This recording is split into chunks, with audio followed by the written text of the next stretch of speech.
Now we'll have Mónica Serrada Macias and Grécia Paola Matos with the presentation called Acabamentos artísticos em escultura de gesso. Where is Mónica and where's Grécia? Hello, Grécia. Hello. Mónica still doesn't have an image. Hola. Hello. Mónica, hello. Welcome, both of you. So Mónica Serrada Macias is a PhD. She has a PhD, and she is a professor in sculpture at the Faculty of Fine Arts of the Complutense University of Madrid. Grécia Matos, she's an artist, assistant to the sculptor Isaac Pinheiro, and master in plastic art sculpture by the Faculty of Fine Arts of Porto. So welcome you, both of you, as I was saying, and please begin your presentation. Thank you. Thank you. I will speak. Good afternoon. Today we are presenting a project between me, Grécia Paola, and Mónica Serrada, who is here with me. Plaster and mold casting process survive through different epochs, but nowadays its prominence is focused on its participation on the final object. There are many artists who combine plaster with other materials in their work. So we analyze the plaster's place in the finished artwork and in our artistic practice. Plaster is not expensive material. It is easy to acquire and it's malleable. That favors the sculpture's experimentation. As process or integrated in the final artwork, it allows to draw three-dimensionality by adding and removing matter in different stages of the process, to articulate with other materials, to test, to sketch, and to simulate, to explore patinages and textures. Since plaster is a ductile and fragile material, it is important to know strategies that promote its longevity and conservation. Its preservation protects the surface from dust and weather conditions and promotes the integrity of the material. As artists, we can decide whether we want to apply a protective layer on the plaster, since it may intentionally affect the appearance of the final object. However, if not treatment is applied, the object may become more susceptible to absorb moisture and to change its appearance. For instance, we can apply the waxing technique, which consists in coating and sealing the plaster, that is closing its pores. For that, we can use wax, lacquer gum, or white glue. But we can also use acrylic or enamel paints. This waxing technique can be applied both as a protective layer, but it can also be applied as a participant in the final piece. That is what we observe in this image, where the piece was emulsified in candle paraffin. Another finishing possibility is the texturing of the piece in plaster through the direct intervention of tools. Such is the case of ensaios contrastantes, where plaster is chosen to explore textures. These textures are made by removing material through cutting tools that want and subtract the plaster while drawing on the surface.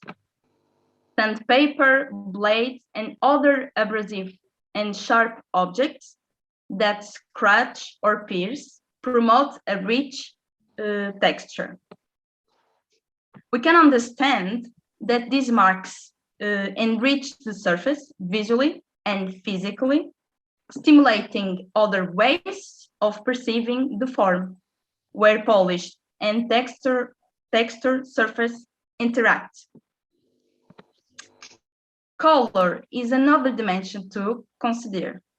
The patina can promote preservation, but also the exploration of color.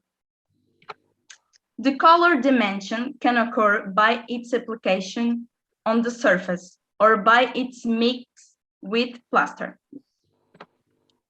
In Pegadas 2, by Mónica Serrada, we observe how different finishes and patina were explored to create a rich, complex, and dense landscape. On the other hand, Janela Entre as Flores explores not only the color and its layers, but is also the relief's richness. Textures were carved and plaster was added. The central part of the composition is modeled with a spatula, while the plaster is still soft. In other areas of the composition, plaster was added and carved. Finally, the color was applied using watercolor, thanks to the use of brushes and sponges. Through these techniques, we can create curious effects. Although it is plaster, the patina generates illusions that make this material resemble other materials, like marble in this case. This quality can be taken as a strategy for creating specific effects in artistic projects. We must note that all these procedures are optional. We may also not apply any kind of final finish and surface as to the rough look of the plaster, or try other less conventional means as testing contractors, where the color also it is a tested item without any surface insulation treatment having been added. The introduction of new chromatic values external to the plaster itself can provide different dimensions and interpretations of this material. In this case of Pegadas 1, where Mónica applies marble powder, silica sand, or pumice stone to give some other shades to the plaster. For instance, the three works were made with plaster and powders. Mónica Serrada explores the reliefs in plaster as a recurring sculptural technique, as well as the incorporation aging effects on plaster with food spices. The more quantity of food spices, more the original shape is transformed. The plaster affected by the aging effect through corrosion and oxidizing effects is the aim of Serrada's projects. For instance, the orange color we can see on the screen is given by the cayenne pepper. Its presence and color is stronger in the areas where more powder has been added. We can also observe these corrosion effects thanks to the use of black pepper. On O Ímpeto de Natureza, the aging effect was created using black pepper, oregano, and the aromatic spice called Ras el Hanout, a spice used in the Moroccan cuisine that gives a yellowish color. This combination promotes a color tone that allows to work.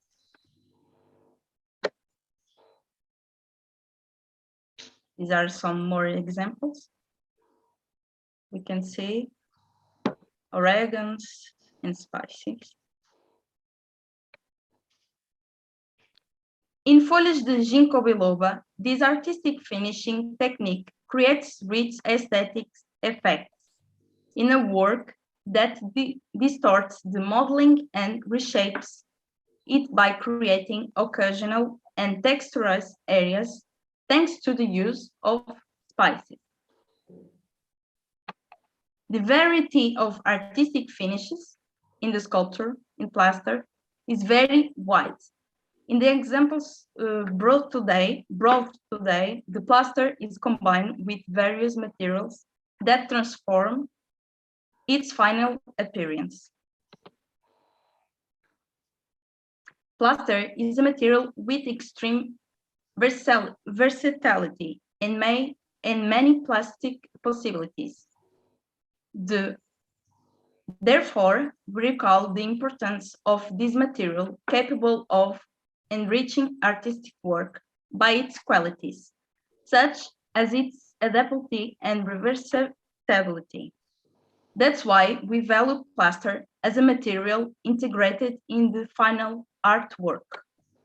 Nowadays, it is increasingly common to use this material in the final work, and artists are more aware of its possibilities. Starting from these key examples of artistic experimentation, these studies tested and proposed the integration of plaster and its combination with other materials in sculpture and in contemporary art. The results of Grecia Paola Matos and Monica Serrada highlighted the qualities of plaster as sculptural material with an excellent receptive capacity to play with other materials. Thank you very much.